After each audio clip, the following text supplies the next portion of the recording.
ٹھیک ہے.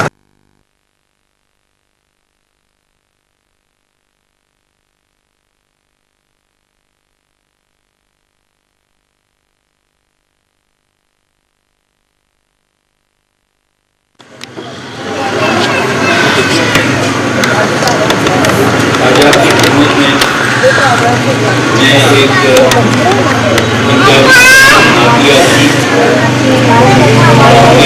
ایک پیش کر رہا ہوں.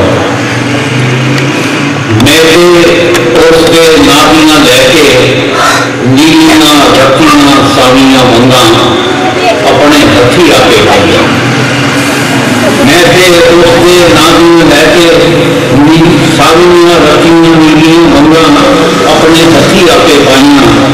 شکر دوپہرے سورج چلے بنگا نو چھڑکاواں. شکر دوپہرے سورج چلے بنگا نو چھڑکاواں. نچتی جاواں نچتی جاواں نام اسے دا نچتی جاواں نچتی جاواں نام اسے دا جپتی جاواں.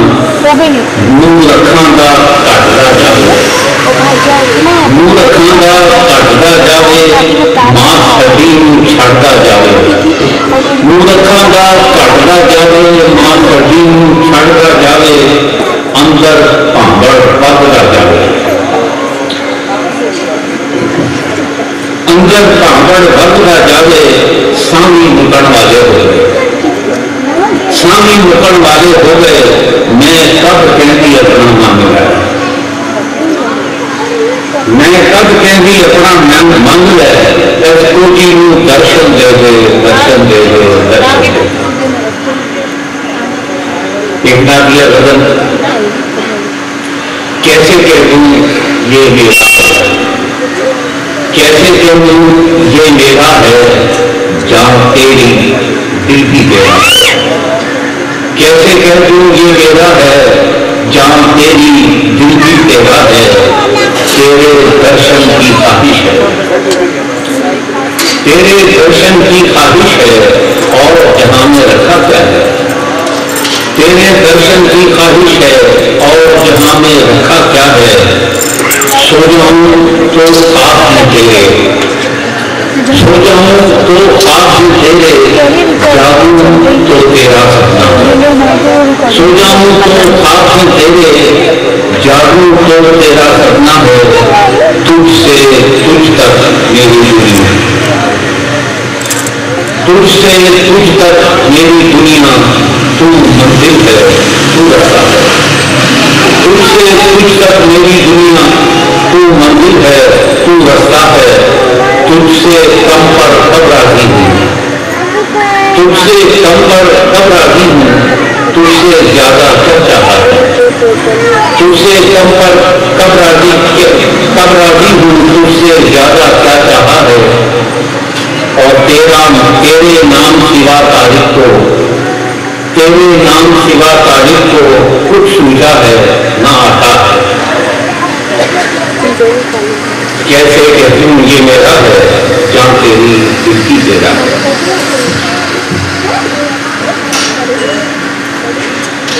ایک سلام کی جلد شرح ہے. ذکر تیرا ہے لبوں پر یہ ہے اعجاز تیرا. ذکر تیرا ہے لبوں پر یہ ہے اعجاز تیرا. نام پر آنکھ ہوئی تر یہ ہے اعجاز تیرا. نام پر آنکھ ہوئی تر یہ ہے اعجاز تیرا. نام پر تیرے کٹانے کے لیے پھرتے ہیں نام پر تیرے کٹانے کے لیے پھرتے ہیں کٹانے کے لیے پھرتے ہیں. پھرتی ہے دوست کے سر پھرتی ہے دوست کے سر سر. یہ ہے اعجاز تیرا. حسن حق مان کبھی بھی نہیں اب ہونے کا. حسن حق مان کبھی بھی نہیں اب ہونے کا. ایسے تم نے دیا اکبر یہ ہے اعجاز تیرا. موت کے خوف سے آزادی دلائی ہم کو موت کے خوف سے آزادی دلائی ہم کو. پہلے ہستی کے شناور یہ ہے اعجاز تیرا. شوق سجدہ سے جو لبریز ہے یہ میری جبین، شوق سجدہ سے جو لبریز ہے یہ میری جبین، ڈھونڈتی ہے یہ تیرا گھر، یہ ہے اعجاز تیرا۔ سر بریدہ تھی تلاوت تم نے قرآن کی، سر بریدہ تھی تلاوت تم نے قرآن کی، کر دیا میرے کو ممبر، یہ ہے اعجاز تیرا۔ لفظ یہ مجھ سے جو ہو پائے ہیں موضوع مولا، لفظ یہ مجھ سے جو ہو پائے ہیں موضوع مولا، جانتا ہوں کہ سراسر یہ ہے اعجاز تیرا۔ بخت پر اپنے یوں اتراتا ہے طارق مولا، بخت پر اپنے یوں اتراتا ہے طارق مولا، نام تیرا میرے لب پر، یہ ہے اعجاز تیرا۔ ذکر تیرا یہ ہے اعجاز تیرا، نام پر آنکھ ہوئی تر، یہ ہے اعجاز تیرا۔ خدا کے گرامی شہدائے کربلا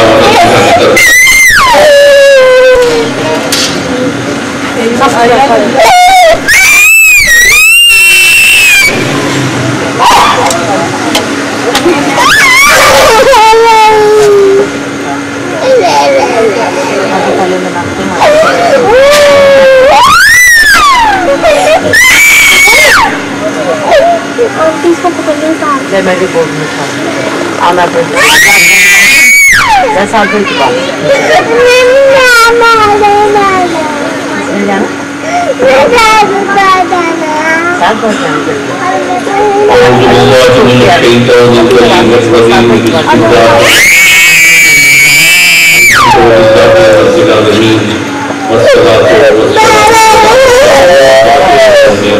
والوباء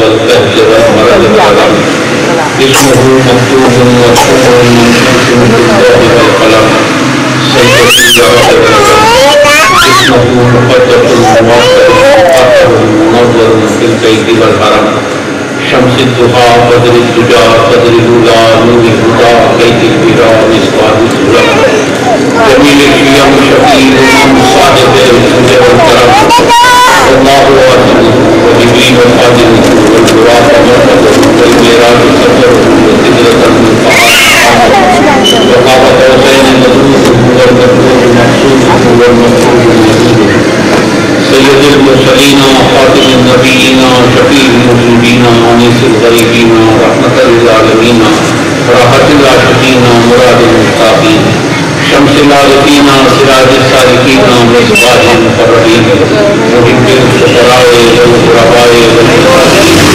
سيد الثقلين نبي الحرمين امام القبلتين وسيلتنا في الدارين صاحب اصحاب الحسين محبوب رب المشرقين ورب المغربين جد الحسن والحسين مولانا ومولى الثقلين نبي القاسم محمد وعلى الطيبين الطاهرين المعصومين أما بعد فقد قال الله سبحانه في كتابه المبين وهو أصدق الصادقين بسم الله الرحمن الرحيم يا أيها الذين آمنوا لا ترفعوا أصواتكم فوق صوت النبي ولا تجهروا له بالقول كجهر بعضكم لبعض بعضكم بعض ان تحبط اعمالكم وانتم لا تشعرون صدق اللہ۔ حضرات گرامی سورہ حجرات کی دوسری آیت کی تلاوت کا شرف حاصل کیا۔ اس کا ترجمہ یہ لکھا ہوا ہے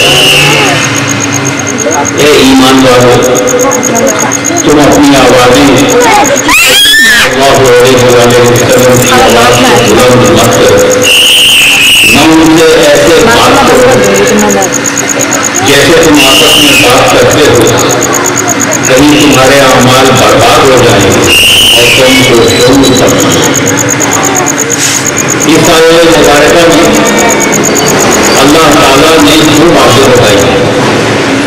ایک بات یہ فرمائی کہ حضور صلی اللہ علیہ وسلم کی آواز سے آواز اونچی نہیں ہونی چاہیے، اور دوسری یہ فرمائی کہ انہیں ویسے نہیں پکارنا جیسے تم دوسروں کو پکارتے ہو. اگر ویسے پکار لیا یا ان کی آواز سے آواز اونچی ہو گئی تو تمہارے تمام اعمال جو وہ ختم ہو گئے, تمہارے اعمال برباد ہو جائے. میں نے آپ سے ایک بات گزارش کی تھی کہ یہ حکم سب کے لیے نہیں, تمام انسانوں کے لیے یہ حکم نہیں, یہ حکم صرف ان لوگوں کے لیے ہے جنہیں اللہ مانتا ہے کہ وہ صاحب ایمان.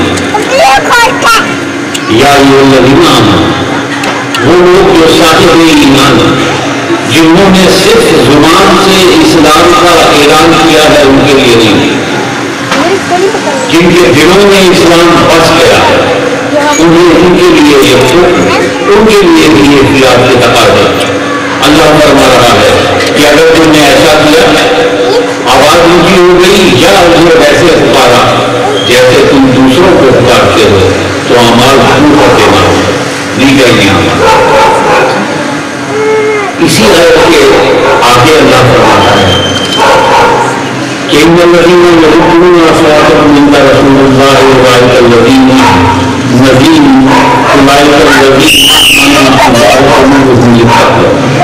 اے ایمان والو, بے شک جو لوگ اپنی آوازوں کو رسول صلی اللہ علیہ وسلم کے سامنے پست رکھتے ہیں, یعنی ان کی آواز سے اونچی نہیں کرتے, یہ وہ لوگ ہیں جن کے قلوب کو اللہ نے تقوی کے لیے خالص کر دیا.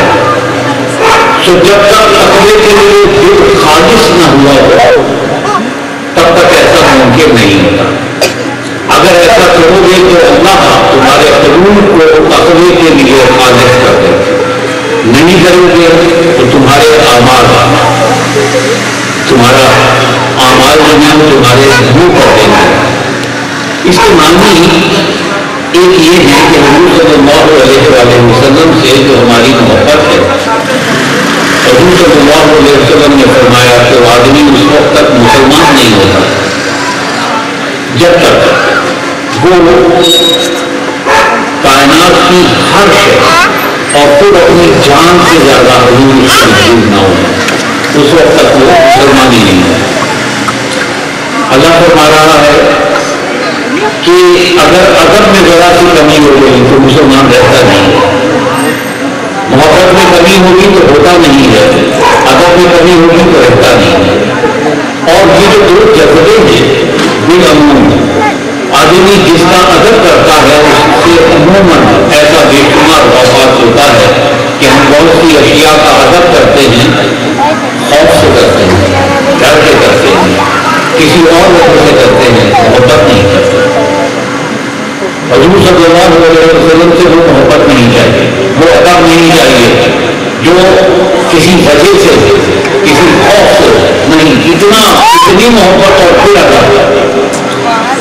آدمی جس سے محبت کرتا ہے اس کا عموماً ادب نہیں کرتا.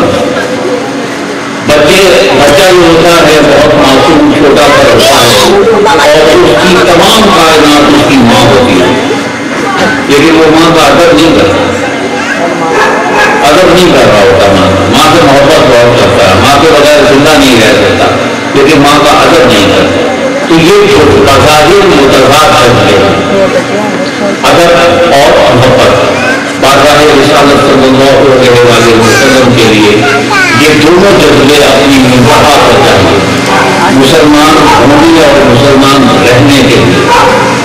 اور ایک بات اور بہت مفکر سی بات ہے, اللہ کا یہ دستور ہے کہ جب وہ بارگاہ رسالت صلی اللہ علیہ وسلم سے متعلق کوئی حکم دیتا ہے تو پہلے اس پر خود عمل کرتا ہے, پہلے خود عمل کرتا ہے, عمل کر کے دکھاتا ہے تو حکم دیتا ہے. مثلا اللہ نے یہ فرمایا کہ حضور صلی اللہ علیہ وسلم کو ویسے نہ پکارو جیسے تم دوسروں کو پکارتے ہو, تو اللہ نے کائنات کو جیسے پکارا ویسے حضور صلی اللہ علیہ وسلم کو نہیں آواز دی. کائنات تو کائنات ہے, کائنات کے منتخب ترین افراد انبیاء کرام علیہ السلام انہیں کچھ بھی ایسا نہیں تھا، ان کا نام لیا، یا ابراہیم ہو یا اسماعیل ہو یا موسیٰ یا عیسیٰ، نام لے کر حضور صلی اللہ علیہ وسلم کے نام نامی کے ساتھ کبھی یا کا لفظ قرآن میں نہیں ہے۔ تو اللہ نے سب سے پہلے ہمیں یہ دکھایا، کر کے دکھایا، اور اس کے بعد کہا کہ اب تم بھی یہ کرنا، اور اگر تم نے ایسا نہ کیا تو میں تمہارے اعمال تمہارے منہ پہ مار دوں، اور صرف منہ پر نہیں مارتا، تمہیں شعور بھی نہیں ہو کہ تمہارا دل ایمان سے خالی ہو گیا ہے، تمہیں شعور بھی نہیں ہو، اور اگر اپنی غلطی کا شعور نہیں ہوگا تو آدمی استغفار بھی نہیں کرے گا، توبہ بھی نہیں کرے گا۔ توبہ کرنے کے لیے، استغفار کرنے کے لیے پہلی شرط یہ ہے کہ آدمی کو یہ احساس ہو کہ مجھ سے غلطی سرزد ہو گئی۔ یہ جو بتانے بہت چھوٹا نظر آتا ہے، اللہ کی نظر میں اتنا بڑا جرم ہے، اتنا بڑا جرم ہے کہ اللہ کہتا ہے کہ تمام اعمال اکارت ضائع ہو گئے اور تمہیں شعور بھی نہیں، یعنی توبہ کے دروازے ہی بند ہو گئے۔ اب اس کے بعد ٹکرے مار جائیں، تمہارے سجدے نہیں ہوں گے، ٹکرے ہیں، تمہارے کوئی اعمال وہ اللہ کی عبادت سے مطابق ہوں یا دوسرے اعمال ہوں، وہ کوئی بھی قابل قبول، ایک ہی عمل قابل قبول نہیں ہے بارگاہ الہی میں اگر حضور صلی اللہ علیہ وسلم بے شان نہیں ہوتا۔ محبتیں جو ہوتی ہیں نا وہ بہت عجیب ہوتی ہیں۔ محبتوں کے عالم میں آدمی یہ کرتا ہے کہ اپنے اصول اور ضوابط تک بھول جاتا ہے کہ یہ بات محبت کے تقاضے ہی ایسے۔ اللہ تعالیٰ جو اتنا بڑا ہے، خالق ہے، ساری کائنات اس کی تخلیق ہے، اور اس نے ہمیں حکم دیا ہے کہ اگر تم لوگوں کے جھوٹے خداؤں کو برا نہ کرو، انہیں برا لگے گا تو ان کے سامنے انہیں برا نہ کرو، سمجھاؤ طریقے سے برا نہ کرو۔ لیکن اگر ایک شخص قرآن مجید ہے کہ ایک شخص نے حضور صلی اللہ علیہ وسلم کے بارے میں ایک بار چند لوگوں میں بیٹھے سلام نہیں کری، اللہ تعالیٰ اپنے سارے آداب بھول گئے، 8 گالیاں قرآن میں تلاوت ہم پر پڑھ سکتے کیونکہ وہ قرآن کا حصہ، اور اس میں اسے وہ گالیاں ہی ہیں، ہمارے ملک تو وہ گالیاں نہیں ہوتی نا کہ ہم کسی کو دغاباز دیں، ہم کسی کو خائن کہیں کہ وہ امانتدار نہیں، یہ سب گالیاں، اور آخر میں جو گالی ہے وہ ہے حرام زادہ، اسے حرام زادہ قرآن میں۔ اور میں آپ سے خود عرض کر رہا ہوں کہ یہ وہ گالیاں ہیں جن کی تلاوت ہم کرتے ہیں، ہمیں اس کے معنی آتے ہیں نہ آتے ہیں، ہمیں اس کی سمجھ ہو یا نہ سمجھ ہو، وہ قرآن کا حصہ ہے۔ اور اس سلسلے میں یہ کہا جاتا ہے، روایت یہ ہے کہ وہ شخص اپنی ماں کو کاٹ گیا اور اس نے کہا کہ میں جانتا ہوں یہ خرابیاں ہوئی ہیں، آخری کیا ہے؟ اس نے کہا وہ بھی درست ہے۔ ماں نے کہا کہ وہ بھی درست ہے، تیرا باپ تو تھا ہی نہ مرد، اس کی عزت رکھنے کے لیے میں نے کچھ کہہ دیا، اس کی معاشرے میں عزت ہے۔ میں نے ایک صاحب سے پوچھا کہ اللہ تبارک و تعالیٰ نے اس شخص کو 8 گالیاں دی، ہم پر اس کی تلاوت فرض ہے، نام نہیں ہوئے، نام نہیں لے لیتا؟ انہوں نے فرمایا نہیں، نام لے دیتا تو صرف ایک فرض پر ہوگی، یہ ہر اس کردار کے لیے ہے جو شخص بھی گستاخ رسول صلی اللہ علیہ وسلم ہوگا، سمجھ لیجیے یہ 8 گالیاں اس کے لیے ہیں، وہ کسی بھی دور میں ہو، کسی بھی زمانے میں، یہ تمام کی تمام 8 گالیاں بشمول حرام زادہ اس میں موجود ہوں گی، تبھی وہ گستاخ بنے گا حضور صلی اللہ علیہ وسلم کا، ورنہ کوئی ماننا نہ ماننا اور بات ہے، ان کی شان میں گستاخی کرنا اور بات ہے، اور یہ گستاخی برداشت نہیں ہے اللہ، اور وہ یہ کہتا ہے کہ جو ایک اپنے باپ کی اولاد ہے اس سے یہ گستاخی ہے، اس سے گستاخی ہی اس شخص سے ہو سکتی ہے، ممکن ہی اس سے ہے جس کے اصل میں کھوٹ ہو۔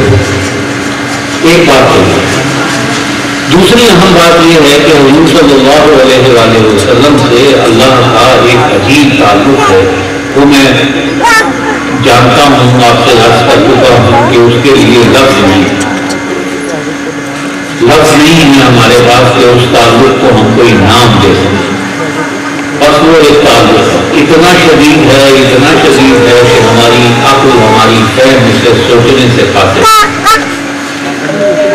اسی لیے وہ حضور صلی اللہ علیہ وآلہ وسلم کے حوالے سے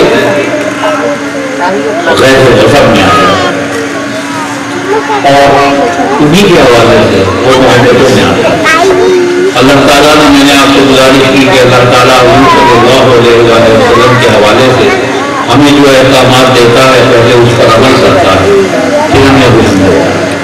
اسی طرح اس نے ہمیں قرآن مجید میں فرمایا وَإِنَّ اللَّهَ وَمَلَائِكَتَهُ يُصَلُّونَ عَلَى النَّبِيِّ يَا أَيُّهَا الَّذِينَ آمَنُوا صَلُّوا عَلَيْهِ وَسَلِّمُوا تَسْلِيمًا، درود پڑھ دیجیے۔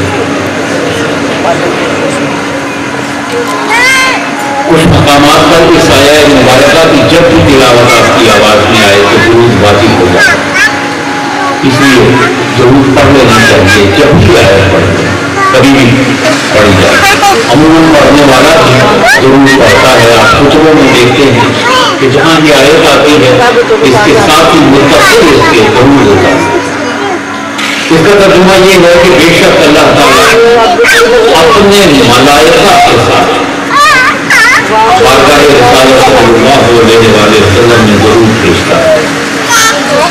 اے ایمان والو، یہاں پورے کیجیے حاضر ایمان والے ہیں، عام انسان نہیں، عام مسلمان نہیں، ایمان والے ان کی بارگاہ میں درود بھیجا کرو اور اس سلام بھیجنے کے اور معنی ہیں۔ فی الحال سمجھنے کی کوشش کرتے ہیں کہ درود ایک راز ہے۔ راز کیا ہے؟ اللہ فرماتا ہے حضور پر درود کہتے، ہم کہتے ہیں اللہم صلی علی محمد وعلی محمد، اے اللہ تو درود کے حضور پر اللہ کہتا ہے ہم کہتے ہیں اللہ تو درود کے، تو درود ہے کیا؟ درود کو اگر آپ سمجھنے کی کوشش کریں لغت کے اعتبار سے تو اس کا جو مادہ ہے عربی زبان میں ہر لفظ کے 3 حروف پر مشتمل مادہ ہوتا ہے، تو اس کا مادہ جو ہے صاد لام واو، صاد لام واو، یہی مادہ جو ہے یہ صلاۃ کا ہے جسے ہم نماز کہتے ہیں۔ تو نماز جو ہے وہ بھی اسی لفظ سے نکلی ہے، درود بھی اسی لفظ سے نکلا ہے، اور اسی لفظ سے ایک لفظ اور نکلا ہے جو ہماری اردو پنجابی میں بھی بہت موجود ہے اور انہی معنوں میں موجود ہے جن معنوں میں عربی زبان میں، وہ ہے فاصل۔ فاصل کہتے ہیں ملنے سے، ایک ہوتا ہے فراق جدا ہو جانا، ایک ہوتا ہے فاصل مل جانا۔ تو نماز بھی ملاتی ہے، درود بھی ملاتا ہے۔ حضور صلی اللہ علیہ وسلم نے ارشاد فرمایا کہ نماز مومنین کی میراث ہے، تو اللہ اپنے جتنا مل سکتے ہیں میکسیمم وہ نماز میں مل سکتے ہیں۔ تو حضور کے عمل کو کیجیے سے مل جائے گا، اللہ کے عمل کو کیجیے رسول سے مل جائے گا۔ درود اللہ کا عمل، نماز حضور صلی اللہ علیہ وسلم کا عمل۔ اللہ کا عمل کیجیے تو آپ کو معراج مل جائے گی اللہ سے، اس سے زیادہ آپ اس کی قربت میسر نہیں آ سکتی جتنی میسر آ جاتی ہے آپ کو نماز کے بعد۔ اور اگر آپ اللہ کا عمل کرتے ہیں، درود پڑھتے ہیں بارگاہ رسالت صلی اللہ علیہ وسلم میں، تو ادھر مثال ہو جاتا ہے۔ درود ملانا ہے، یہ جو نماز ہے یہ بھی ملانا ہے۔ درود کے بارے میں کچھ لوگوں نے یہ لکھا ہے کہ درود حضور صلی اللہ علیہ وسلم کی توجہ کا وہ رحمت ہر وقت ان کی توجہ ہماری ہم بہت سے معاملات میں گرے ہوئے کبھی ہم اس توجہ کو محسوس کر پاتے ہیں کبھی اس توجہ کو محسوس نہیں کر پاتے جب ہم محسوس کر پاتے ہیں تو ضرور پڑھتے ہیں جب ہم محسوس نہیں کر پاتے تو ضرور نہیں پڑھ پاتے لیکن اللہ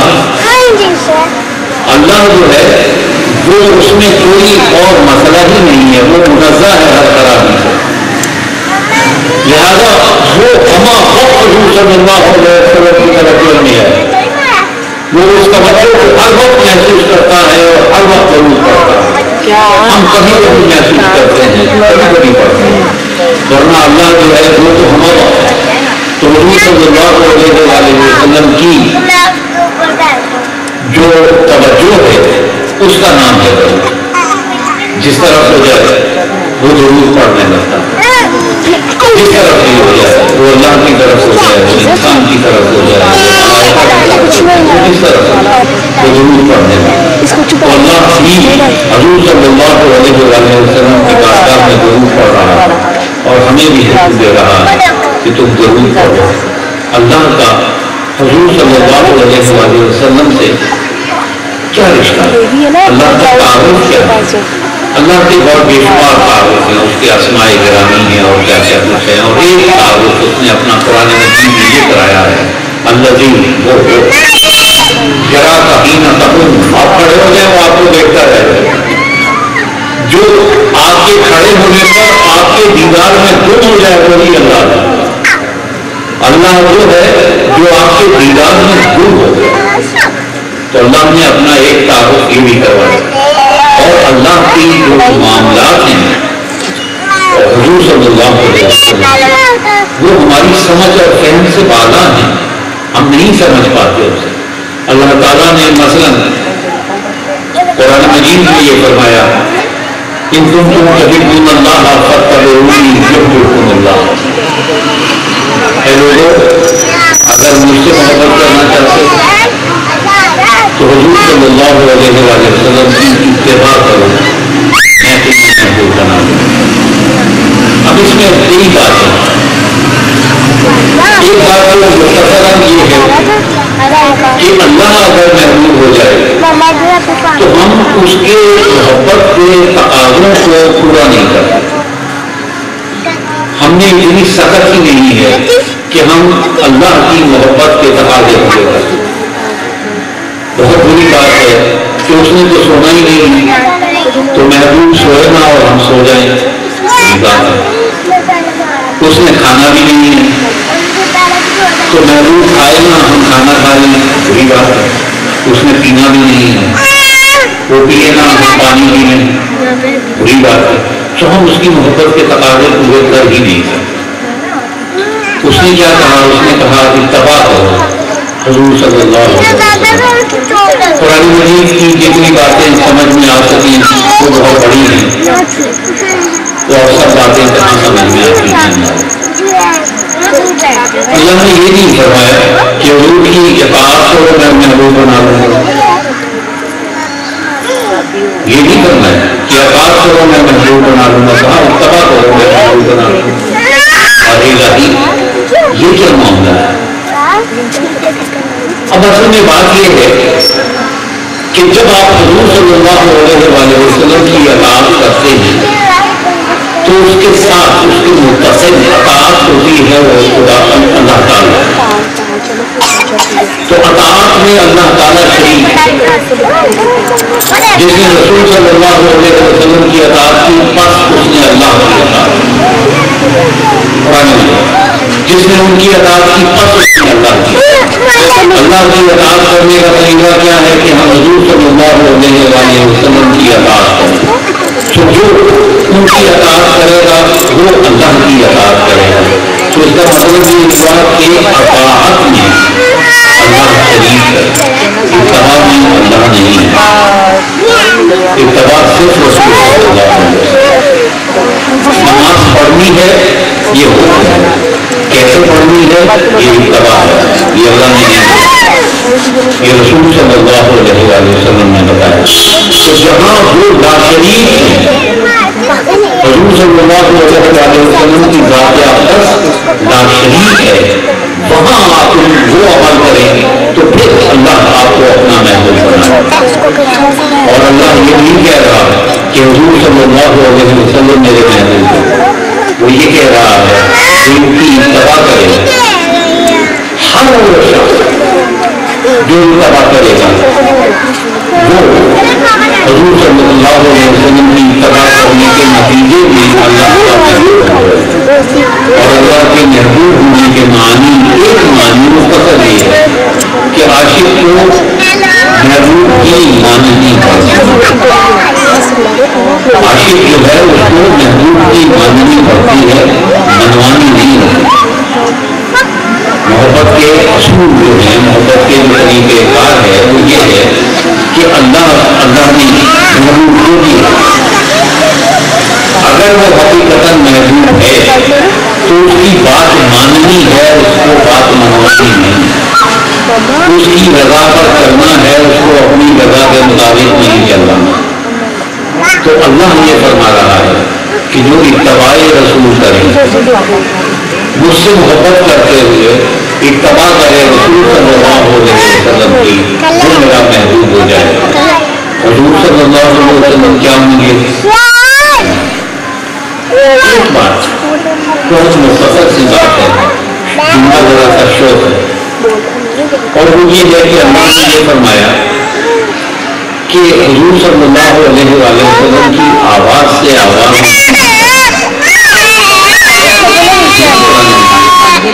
اس آیت کا آج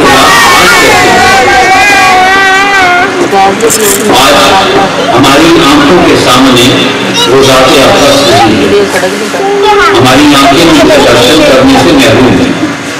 تو ہم اس پر کیسے عمل کریں کہ ان کی آواز سے آواز اونچی نہ ہو پائے؟ ہے نا ایک سوال. قرآن مجید کا حکم ہے تو اس کا مطلب یہ ہوگا ایک مختصر سے معنی جس پر ہم سب متفق ہو جائیں. ایک معنی یہ ہوگی کہ جو انہوں نے فرما دیا وہ فرما دیا، اس میں اپنی عقل نہیں لڑانی، جو ان کا حکم ہے اس پر عمل کرنا. اس کو اس سے بڑھنا بھی نہیں ہے، اس سے کم بھی نہیں ہے. تو ان کی بتائی ہوئی صورتوں کو سامنے رکھتے ہوئے اپنے اعمال کریں. ہمارے جو تمام تر اعمال ہیں اس کو اور مختصر کر لیتے ہیں، اور وہ یہ ہے کہ حضور صلی اللہ علیہ وسلم کے ارشادات اور ان کی خواہشات کے مطابق عمل کرنا، یہ ہے ان کی آواز سے آواز اونچی نہیں کرنا. کوئی آپ کو اختلاف تو نہیں ہے؟ نہیں. اب ایک جملہ سنیے، میں نے آپ سے عرض کی تھی کہ اللہ پہلے کرتا ہے پھر ہوتا ہے. اب بتائیے اس کے معنی کیا بنیں گے؟ اس کے معنی یہ بنیں گے مختصراً، اس کے معنی یہ بنیں گے کہ اللہ تعالیٰ نے حضور صلی اللہ علیہ وسلم کی ذات اقدس کے مطابق عمل کیا، اس کے بعد ہمیں حکم دیا، اس کے بعد ہمیں ہر ایک کی منزل جو ہے، ہر ایک انبیاء اکرام علیہ السلام کو شامل کر کے میں بات کر رہا ہوں کہ منزل کیا ہے؟ رضائے الہی. جنت منزل نہیں، منزل کیا ہے؟ رضائے الہی منزل ہے کہ وہ کسی طرح ہم سے راضی ہو جائے. ہماری سب سے بڑی، ہماری نہیں، انبیاء اکرام علیہ السلام کی سب سے بڑی خواہش ہے. اللہ کی خواہش کیا ہے؟ اللہ کی خواہش یہ ہے کہ جو کی کا رب کا پتہ تھا یا رسول اللہ صلی اللہ علیہ وسلم، آپ کو اتنا نوازوں گا کہ آپ راضی ہو جائیں. یہ یاد رکھیے ہم سب کی بشمول انبیاء کرام علیہ السلام یہ منزل ہے، آخری منزل ہے کہ رضائے الہی میں اثرات، اور اللہ کی منزل یہ ہے کہ رضائے رسول صلی اللہ علیہ وسلم حاصل ہے.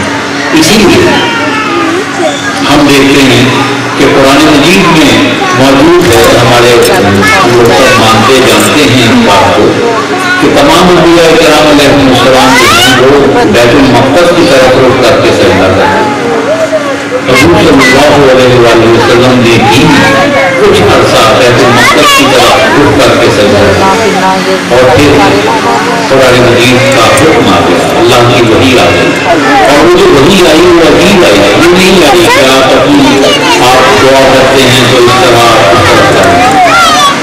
وہی آئی کہ یا رسول اللہ صلی اللہ علیہ وسلم ہم دیکھتے ہیں کہ آپ آسمان کی جانب دیکھتے ہیں، لفظ نہیں ہے، حضور صلی اللہ علیہ وسلم نے دعا نہیں کی ہے، ہم دیکھتے ہیں کہ آپ آسمان کی طرف دیکھتے ہیں، تو یا رسول اللہ صلی اللہ علیہ وسلم اپنا رخ اس جانب کرنے جس جانب آپ کرنا چاہتے ہیں، اور وہ جو مسجد قبلتین ہے وہ دیکھنے کا شرف مجھے تو نہیں ہے، لیکن جن لوگوں کو ہے وہ یہ سمجھ سکتے ہیں کہ اتنی بڑی تبدیلی تھی کہ اس وقت حضور صلی اللہ علیہ وسلم نے دوران نماز کے دوران ہی انہوں نے اس قبلے کو تبدیل کیا، اور وہ ایسا نہیں تھا کہ کسی طرح کا رخ تبدیل کیا ہو، ایک چل کر کسی اور کر گئے، بہت بڑی تبدیلی تھی اور نماز کے دوران تبدیلی تھی، اور سلام ان تمام ساتھیوں کا بھی جو اس نماز میں شریک تھے اور انہوں نے صرف وہی کیا پیروی رسول کی صلی اللہ علیہ وسلم، جس طرح حضور تشریف لے گئے وہ پیچھے تو اللہ کا اور حضور صلی اللہ علیہ وسلم کا جو رشتہ ہے، جو تعلق ہے، وہ عجب تعلق ہے، وہ تعلق ایسا تعلق ہے کہ ہم اس کو سمجھنے سے میں بار بار یہ جملہ بولتا ہوں اور اس کے علاوہ میرے پاس کوئی لفظ نہیں ہے کہ ہم اس رشتے کو، اس تعلق کو سمجھنے سے حاصل ہم سمجھ ہی نہیں سکتے کہ وہ تعلق کتنا بڑا تعلق ہے۔ حضور صلی اللہ علیہ وسلم کی ذات اقدس اللہ نے فرمایا ما ينطق عن الهوى إن هو إلا وحي يوحى، فرمایا قرآن میں کہ یہ تو کچھ کہتے ہی نہیں، میں نے آپ سے کہا تھا کہ اگر یہ پابندی لگ جائے تو کچھ بولنا نہیں جب تک وہی نہ آئے تو یہ پابندی ہو جائے، اللہ نے یہ کہہ کر پابندی نہیں لگائی، اس نے آزادی دے دی حضور صلی اللہ علیہ وسلم، اور یہ کہا کہ جو مطلب یہ میرے مزاج میں، میری منشا میں ایسے ہوئے ہوئے ہیں، ایسے بنے ہوئے ہیں، ان کی خلقت ہی ایسی ہے کہ یہ جو کہیں وہ وہی ہے، جب کہیں جو کہیں جیسے کہیں وہی ہوگی، اس کے سوا وہی اور کچھ نہیں۔ حضور صلی اللہ علیہ وسلم کی زبان اقدس ہے نا، جو کچھ بھی فرما دیتی اور پھر یہ فرما دیتی ہے یہ قرآن ہے، اور اگر کوئی نہ کہے تو قرآن نہیں بنتا، تو ذات رسول صلی اللہ علیہ وسلم کی زبان اقدس ہے جو قرآن کو قرآن بنا دیتی ہے، حدیث کو حدیث بناتی ہے، قرآن کو قرآن بناتی ہے، اور وہ ایسے الصادق ہیں، الامین ہیں کہ انہوں نے بالکل جو حق ہے اس کے ساتھ یہ کام کیا، قرآن بن گیا اور باقی چیزیں حدیث ہے، قرآن میں ایک لفظ نہ زائد ہو سکا نہ کم ہو سکا، ایک لفظ تو بڑی بات ہے، کوئی حرف بڑی بات ہے، کوئی نقطہ نہ زائد ہو سکا نہ کم ہو سکا، یہ حضور صلی اللہ علیہ وسلم کا کمال ہے۔ اللہ نے حضور صلی اللہ علیہ وسلم کا یہ بارگی قرآن مجید نازل کیا، اور ہم جانتے ہیں کہ قرآن مجید کا بیان حضور صلی اللہ علیہ وسلم نے 23 برس میں کیا، اور قرآن میں آتا ہے کہ قرآن کو پڑھنے میں جلدی نہ کیجیے، جلدی نہ کیجیے کا مطلب کیا ہے، مجھے پتا ہے جو یہ آیت لے کر آئے حضرت جبرائیل امین جو آیت لائے ہیں اس کا پہلے سے علم ہے، وہ پڑھنے میں تیزی کرتے ہیں، جب آپ آتا نہیں تیزی نہ کیجیے، اسے پڑھنے میں تیزی کرتے ہیں، تو اس کے طریقے بہت سے لوگوں نے اور بہت کچھ بھی کی ہے لیکن ایک ترجمہ اس کا یہ بھی ہے کہ پڑھنے میں جلدی نہ دیجیے. تو اللہ تعالیٰ کا قرآن ہو, اللہ تعالیٰ کا کوئی منشا ہو, اللہ تعالیٰ کی کوئی رضا ہو, وہ زبان رسالت صلی اللہ علیہ وسلم ہی سے ادا ہو. حضور صلی اللہ علیہ وسلم کسی شے کو پیار کریں تو منشائے رضا نہیں, کسی شے کو نفرت کر لیں, کسی شے سے نفرت کر لیں تو منشائے رضا نہیں, کسی شے سے گریز کریں تو منشائے رضا نہیں, کسی شے کی طرف راغب ہو جائیں تو منشائے رضا نہیں. ان کا ہر عمل, ان کا ہر قول محض لسانی ہو یا عملی ہو, دونوں اللہ کی منشا کے مطابق, دونوں اللہ کی منشا کے مطابق, اس اللہ کی منشا میں, اللہ کی رائے میں, اللہ کی رضا میں, حضور صلی اللہ علیہ وسلم کے قول میں, حضور صلی اللہ علیہ وسلم کے فعل میں کسی قسم کا کوئی بھی اختلاف نہیں ہے. اب اگر حضور صلی اللہ علیہ وسلم ہمیں کچھ ہستیوں کا ادب احترام کرنے کا حکم دے تو اللہ کی سنت کیا ہے؟ اللہ کی سنت یہ ہے کہ پہلے خوبصورت ہو. تو حضور صلی اللہ علیہ وسلم نے اللہ کی سنت پر عمل کیا. جن ہستیوں سے محبت کا حکم دیا ان سے پہلے خود محبت کر کے دکھائی, پہلے ان سے محبت کر کے دکھائی, پھر حکم دیا کہ تم ان سے محبت کرو. ایسا نہیں کہ انہوں نے محبت نہیں کی, انہوں نے محبت کی. ویسے تو انہوں نے سب سے محبت کی, محبتیں ہی بانٹی ہیں. اور کیا کیا؟ حضور صلی اللہ علیہ وسلم نے کائنات میں محبتیں ہی تقسیم کی, لوگوں کو سہارا دیا ہے, لیکن سہارا بھی ایسے دیا ہے کہ وہ ایک شاعر نے کہا تھا کہ اور جتنے بھی سہارے ہیں گھٹا دیتے ہیں. ہم کسی کے سہارا لیتے ہیں تو گھٹ جاتے ہیں, اور جتنے بھی سہارے ہیں گھٹا دیتے ہیں. عزت و نفس بڑھاتا ہے سہارا. آپ کا سہارا جو سہارا ہے کہ ہماری عزت نفس بڑھ جاتی ہے, کم نہیں ہوتی. ہم اپنے آپ کو زیادہ توانا, زیادہ طاقتور, زیادہ عزت دار سمجھتے ہیں اگر ان کا سہارا میسر آ جائے. حضور صلی اللہ علیہ وسلم کا سہارا ایسا سہارا ہے. تو حضور صلی اللہ علیہ وسلم نے ہمیں محبتیں ہی دی ہیں, محبتیں ہی تقسیم کرنے کا حکم دیا ہے, اخلاق کا, اچھے اخلاق کا حکم دیا ہے. اور اس سلسلے میں انہوں نے کچھ خاص ہستیاں ہیں, کچھ ہستیاں ہیں جن کے لیے انہوں نے ان سے محبت کا دعویٰ کیا, ان کا ادب احترام کیا. اب ہماری بڑی زیادتی ہے کہ ہم لوگ حضور صلی اللہ علیہ وسلم کے ماننے والے کہلاتے ہیں اور ان ہستیوں کی ایمان پر بحث کرنے کی کوشش کرتے ہیں جن سے انہوں نے پیار کیا. تو جن سے وہ پیار کر رہے ہیں ان کے ایمان پر کیا گفتگو کرنی ہے؟ ان کے ایمان پر گفتگو کرنے سے اپنا ایمان ظاہر ہو جاتا ہے. جن سے حضور صلی اللہ علیہ وسلم نے ہمارے ایمان کی ضرورت ہے, ہمارے ایمان کی ضرورت ہے کہ اگر ہم نے حضور سے محبت کی تو ہم مسلمان ہیں, ورنہ نہیں. جس سے حضور نے محبت کی وہ مسلمان سے کچھ اکثر چیز بنے گا, کام نہیں بنے گا. ان ہستیوں پر کبھی بحث نہ کیجیے, ان ہستیوں پر کبھی بحث نہ کیجیے جن سے حضور صلی اللہ علیہ وسلم نے محبت کی ہے. میں نام نہیں لے رہا ہوں, صرف اشارہ کر رہا ہوں. وہ تمام ہستیاں جن سے حضور کی محبتیں ہیں, ان کے بارے میں اس طرح کی بات کرنے سے آدمی کو اپنے ایمان کے ظاہر ہو جانے کا خطرہ ہے کہ ہم ان پر سوال اٹھا رہے ہیں.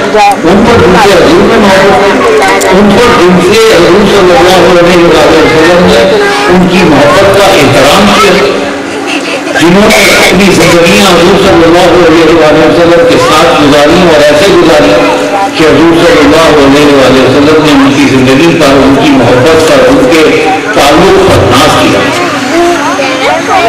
اور تو ایک ہستی ایسی بھی ہے ان ہستیوں میں کہ ان کے سالے وصال کو انہوں نے غم کا سان قرار دے دیا کہ ان کا وصال ہو گیا، تمام امت غم منائے، تمام امت حضور کو منا نہیں رہے، تمام امت غم منائے. تو اتنی بڑی ہستیوں کو ہم یہ سوال اٹھاتے، تو یہ سوال اٹھانا ہی جو ہے یہ ہمارے ایمان کو ظاہر کر دینے کے مترادف ہوگا. یاد رکھیے حضور صلی اللہ علیہ وسلم کی محبتیں کسی اور کی عام شخص کی محبتیں نہیں، وہ ایک خاص ہستی، اس ہستی کی مثال کوئی دوسری ہستی کائنات میں ہے ہی نہیں، اللہ کے ہاں بھی نہیں ہے، اللہ کے خیال میں بھی نہیں ہے، اللہ کے خیال میں بھی نہیں ہے. وہ ایسی ذات اقدس حضور صلی اللہ علیہ وسلم کی ذات، اور ان کا ہر عمل اور ان کا ہر قول اللہ کی منشا میں ڈھلا ہوا، یا منشاء ربانی اس میں ڈلی ہوئی ہے، یا وہ اس میں ڈلا ہوا، جس طرح چاہیں کہتے ہیں. وہ ایک ہی بات ہے، منشاء ربانی اور حضور صلی اللہ علیہ وسلم کا قول یا عمل دونوں ایک ہی چیز ہے، ایک ہی چیز. تو کچھ ہستیاں ہیں جن سے حضور صلی اللہ علیہ وسلم نے مانا اتنی محبت کی کہ جس کی کوئی حد نہیں. ایک واقعہ آتا ہے کہ حضور صلی اللہ علیہ وسلم ایک بازار میں امام حسین علیہ السلام کو کندھوں پر سوار کیے تشریف لے گئے. ایک صحابی دکھائی دی، اس صحابی نے ظاہر صحابی ہے، صاحب ایمان ہے، اس صحابی نے کیا کہا؟ اس نے کہا امام حسین علیہ السلام سے کہ آپ کی سواری بہت زبردست ہے. حضور صلی اللہ علیہ وسلم ناراض ہو گئے، کہا سواری کی تعریف کرتے ہو، سوار کی کیوں نہیں؟ اب اس کا کیا کریں، اس کا کیا کریں؟ یہ حضور صلی اللہ علیہ وسلم کی ذات اقدس ہے، وہ یہ کہہ رہے ہیں کہ سوال کی تعریف کرو، مجھ سے زیادہ بے مستحق ہے، یہ سزاوار ہے اس بات کا کہ اس کی تعریف کی جائے، یہ میرا محبوب ہے. اب یہاں پر بھی یہ لفظ محبوب جو ہے وہ چھوٹا سا لفظ ہے، یہ لفظ ہم مجبوراً استعمال کر رہے ہیں کہ ہمارے پاس اور کوئی لفظ نہیں.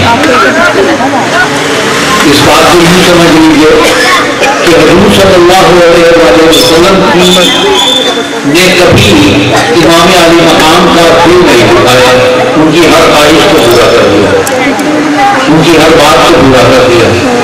یہ امام حسین علیہ السلام کی بات ہے، یہ امام حسن مصطفیٰ علیہ السلام کی بات ہے کہ ان ذاتوں کی کوئی بات حضور صلی اللہ علیہ وسلم نے ایسی نہیں ہے جو پوری نہ کی، کوئی بات ایسی نہیں جو اللہ نے حضور کی نہ پوری کی ہو، کوئی بات ایسی نہیں جو حضور نے امامین کریمین کی نہ پوری کی ہو. اور ان کی تربیت بھی اپنی جگہ ہے، اور وہ جو معاملہ ہے کربلا کا معاملہ وہ بھی ایک عجیب معاملہ سمجھ میں نہیں آیا. بہت عرصے سے میں خود بیان کر رہا ہوں، اگر کوئی آدمی مجھ سے پوچھے کہ دل پر ہاتھ رکھ کر کہو کہ سمجھ آ گیا ہوگا، بخدائے گجرال یہ کہنے پر مجبور تو نہیں آیا. کچھ باتیں تھوڑی سی باتیں کچھ سمجھ میں آئی ہیں، پورا واقعہ کیوں ہے کیسے ہے سمجھ میں نہیں آیا. لیکن بہرحال حضور صلی اللہ علیہ وسلم نے کہتے ہیں کہ ایک مرتبہ آپ کے کمرے سے گریے کی آواز ہو رہی، امہات المومنین اور جناب سیدہ حاضر خدمت ہوئی اور گزارش کی یا رسول اللہ صلی اللہ علیہ وسلم گریے کی آواز، اتنی مطلب کمرے سے باہر جاتا. آپ نے فرمایا کہ مجھے بتایا گیا ہے کہ کربلا میں میرے اس بیٹے کے ساتھ یہ ہوگا. تو تو ایک بات سے مجھے زیادہ تفصیل میں اس وقت نہیں جانا اس واقعے کی، صرف ایک بات بتانی ہے، اور وہ یہ ہے کہ مولا حسین کی شہادت کے ذکر کو سننا سنت ہے۔ حضور نے سنا مولا حسین علیہ السلام کی شہادت کے ذکر کو کرنا سنت ہے، حضور نے کیا۔ اس شہادت پر اگر آپ گریہ کرتے ہیں تو سنت ہے، حضور نے کیا۔ یہ سنتوں کا سلسلہ میں نے ابھی مقام سے یہ تمام باتیں حضور صلی اللہ علیہ وسلم نے کر دیا، وعدہ جسے ہم کہتے ہیں کہ وعدہ لے لیا تھا، تو ایک طرح کا وعدہ لے لیا تھا، کر بھی کی یہی وعدہ، وہ ان کے جو تعلق ہیں وہ عجیب تعلق ہو، یہ بتا دیا تھا کہ یہ ہونا ہے اور تمہیں یہ کرنا ہے۔ امام حسین علیہ السلام کو ہم امام الشہداء کہتے ہیں، وہ جتنے شہداء ہیں دنیا میں ہوئے ہیں اور ہوں گے ان سب کے وہ امام ہیں۔ کیوں؟ اس لیے کہ ہر آدمی کو شہادت کی تیاری نہیں کرنی پڑتی، شہادت اتفاق نہیں مل جاتی، آدمی مسلمان ہوا بڑا بڑا شہید ہو گیا اور اس کے اعمال میں اس شہادت کے سوا کچھ نہیں ہے اور وہ کافی ہے، یہ شہادت بہت بڑی ہے۔ امام حسین علیہ السلام کی زندگی کا مسئلہ یہ ہے کہ وہ انتظار شہادت میں زندگی ہے، وہ ایک ایک لمحہ شہادت کی آرزو میں بسر کر رہے ہیں، تو وہ جو شہادتیں ہیں وہ ہر لمحہ ان کے حاصل ہیں، اس لیے وہ امام الشہداء کہلاتے ہیں، شہیدوں کے امام ہیں۔ صرف ایک وقت میں میسر نہیں آئی ہے، کربلا ایک دن کا واقعہ نہیں ہے، کربلا کے لیے امام علی مقام نے انتظار کیا، کربلا کے لیے انہوں نے ساری زندگی تیاری کی، کربلا کے لیے انہوں نے جو کچھ کیا اپنی زندگی میں وہ کربلا کے لیے کیا، اس شہادت کے لیے کیا جو انہوں نے کربلا میں 10 محرم کو بارگاہ الہی میں دینی ہے شہادت، اس شہادت کی تیاری ہے تمام کی تمام زندگی امام علی مقام، وہ زندگی عجیب زندگی ہے کہ حضور صلی اللہ علیہ وسلم نے ارشاد فرمایا ہے اور تربیت فرمائی ہے امام حسین اس دن کے لیے، صرف ان کی تربیت نہیں کی، ہر چیز کی تربیت کی، جناب علی مرتضیٰ نے تربیت کی، تربیت کرنے کے ساتھ ساتھ صرف ان کی تربیت نہیں کی، باقی بیٹوں کی بھی تربیت کی کہ ان کا ساتھ دینا ہے، کیسے دینا ہے۔ امام حسن مصطفیٰ علیہ السلام نے تربیت کی ہے اور اپنے بیٹوں کی تربیت کی ہے کہ اگر ایسا وقت آ جائے تو کیسے شہید ہونا۔ تو یہ ہر جو لوگ وہاں پر موجود ہیں ان کی زندگیاں اس انتظار میں گزری ہیں کہ یہ لمحہ آئے گا، یہ لمحہ آئے گا، اور یہ لمحہ ہمارے نزدیک بہت بڑا لمحہ ہے، اور ہم اس بات کو یوں سمجھتے ہیں کہ جب ہم مسائل بیان کرتے ہیں تو گریہ کرتے ہیں، روتے ہیں، کیونکہ ہماری سمجھ میں نہیں آتا۔ کچھ لوگ یہ کہتے ہیں کہ جس طرح ایک شخص روزہ رکھتا ہے اس کے پاس کھانے کو بھی ہوتا ہے، اس کے پاس پینے کو بھی ہوتا ہے، لیکن وہ اپنی منشا سے نہ کھاتا ہے نہ پیتا ہے اور خوش ہوتا ہے کہ میں کھا نہیں ہوں، میں پی نہیں ہوں۔ جسے نہیں پتا یہ روزہ کیا ہوتا ہے وہ اس کو مشکل میں سمجھتا ہے، وہ اس کو سمجھتا ہے کہ وہ بہت مشکل میں ہے، دیکھو کتنی مشکل ہے کہ وہ پانی پڑا ہے وہ پی نہیں ہے، کھانا رکھا ہوا ہے وہ کھا نہیں ہوا، اور اس کو بھوک بھی لگ رہی ہے، اس کو پیاس بھی لگ رہی ہے، اسے پانی کی ضرورت ہے، اسے کھانے کی ضرورت ہے، اور وہ یہ سب کچھ نہیں کر رہا۔ تو ہم عام طور پر یہی نہیں سمجھ پاتے اگر ہم صاحب ایمان نہیں ہیں کہ روزے دار کو روزہ رکھ کر کتنی خوشی ہوتی ہے ان تکلیفوں کے باوجود۔ یہی صورتحال امام علی مقام کی، وہ امام کا روزہ ہے، ہم نہیں سمجھ پاتے، ہم اس کو دنیاوی مسائل سے تشریح دیتے ہیں اور دنیاوی حوالوں سے اسے سمجھتے ہیں اور گریہ کرتے ہیں۔ تو گریہ کرنا اپنی جگہ جائز ہے، اور وہ کہتے ہیں کہ عطرت پاک کی یادوں میں جو ٹپکے آنسو ان کی میزان ہے، رسول صلی اللہ علیہ وسلم کی میزان عبادت سے بھی بڑھ کر نکلے، وہ عبادتوں سے بڑے ہیں وہ آنسو جو ان کی یاد میں نکلنا ہے۔ یہ اپنی جگہ بات درست ہے، لیکن یہ اپنی جگہ ہے کہ امام کا اختیار کس قدر ہے۔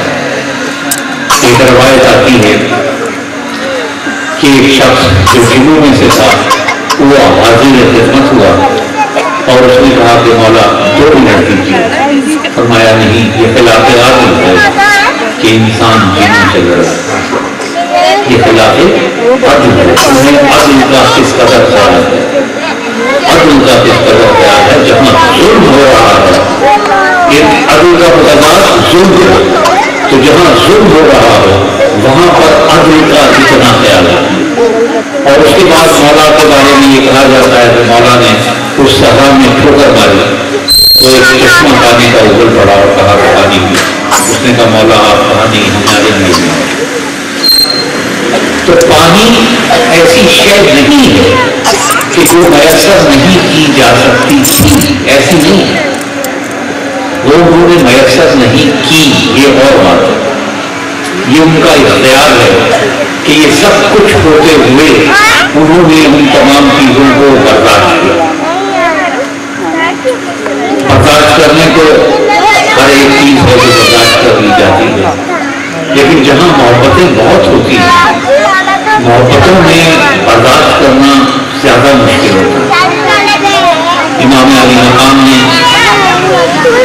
اپنے بیٹوں، اپنے بھائیوں، اپنے عزیزوں، اپنے دوستوں، اپنے بھانجوں، سب کی قربانیاں اللہ کی بارگاہ میں پیش کی، اور یہ ہے کہ ہر قربانی پیش کرنے کے بعد شکر ادا کیا اور یہ کہا کہ اے اللہ اس قربانی کو قبول فرما، اے اللہ اس قربانی کو قبول فرما، اس قربانی کو بھی قبول فرما، اس قربانی کو بھی قبول فرما۔ اور ایک بات میں صرف کہنا چاہتا ہوں، ویسے تو لغت میں اگر آپ دیکھیں تو شکر کا متضاد کفر ہے، ایک شے شکر ہے اور ایک شے کفر ہے، یہ لغت کا، لیکن ایک چیز ہوتی ہے جسے ہم اردو میں صبر کہتے ہیں، اردو کا صبر اور عربی کا صبر مختلف ہے۔ اردو کے صبر کے معنی ہوتے ہیں کہ ہم کسی شے کو نہ چاہتے ہوئے برداشت کریں، یہ صبر ہے اردو۔ عربی میں صبر یہ ہے کہ آدمی مشکلات کے باوجود اپنے موقف پر ڈٹا رہے، یہ ہے صبر، یہ ہے امام علی مقام کا صبر۔ تو کہ وہ اتنی مخالفتوں کے باوجود جس بات پر وہ ڈٹے ہوئے ہیں، صراط مستقیم کی جس نمائندگی پر وہ ڈٹے ہوئے ہیں، وہ اسی پر جو راہ رسول صلی اللہ علیہ وسلم کے بتانے کو، جو راستہ بتانے پر، اس کی رہنمائی کرنے پر معمول ہے، اس سے الگ نہیں ہے، وہ اسی نہ اسے صبر ہے۔ اردو زبان میں ہم یہ کہتے ہیں کہ کسی مصیبت میں صبر وہ آیا جب جناب علی اکبر گھوڑے سے زمین پر آئے، اور جب گھوڑے سے زمین پر آئے تو انہوں نے اپنے والد گرامی امام حسین علیہ السلام کو مدد کے لیے پکارا، اور جب مدد کے لیے پکارا تو امام حسین علیہ السلام گئے۔ ایک روایت یہ ہے کہ ان کے سینے میں نیزہ مارا گیا تھا، اور وہ نیزہ جو ہے وہ سینے میں ہی چڑھا ہوا تھا۔ امام علی مقام نے کہتے ہیں کہ امام علی مقام نے اپنی آستینوں کو پلٹا، اس نیزے کو باہر نکالا، اور جب اس نیزے کو باہر نکالا تو اس نیزے کے ساتھ جگر بھی رکھا گیا۔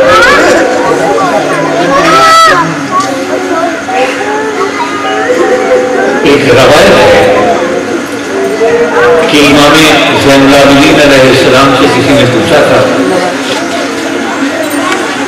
کہ خواتین میں وہ کون خاتون تھی جس نے سرخ رنگ کی چادر پہنی تھی؟ تو امام نے فرمایا کہ وہ سرخ رنگ کی چادر نہیں، وہ سفید رنگ کی چادر تھی. پر سے وہ سرخ ہو گئی تھی.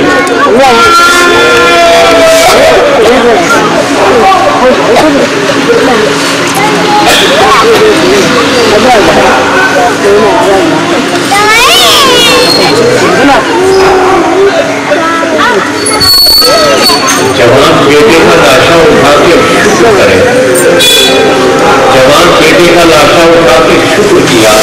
حسین نام ہے اس درجے ثقافت کا.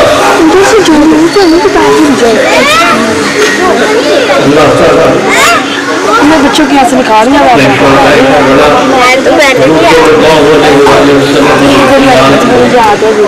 عرفان کی توفیقات عطا فرماتا رہے.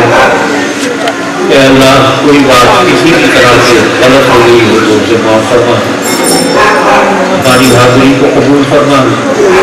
رب معبود ہمارے جسمانی، قلبی، روحانی، سماجی، آئلی، معاشی، قومی، دلی تمام مسائل کو حل فرما دے. رب معبود ہماری زبانوں کو حضور صلی اللہ علیہ وآلہ وسلم اور ان کی آل پاک کے اذکار سے معطر رکھ. رب معبود ہمارے قلوب کو ان کی یادوں سے آزاد رکھ. رب معبود ہمارے ذہنوں کو ان کے عرفان کی توفیقات عطا فرماتا ہے. رب محبوب قومی حسین کے سوا کوئی کم نہ دینا. اللہم صلی علی سیدنا مولانا محمد وعلی آل سیدنا محمد.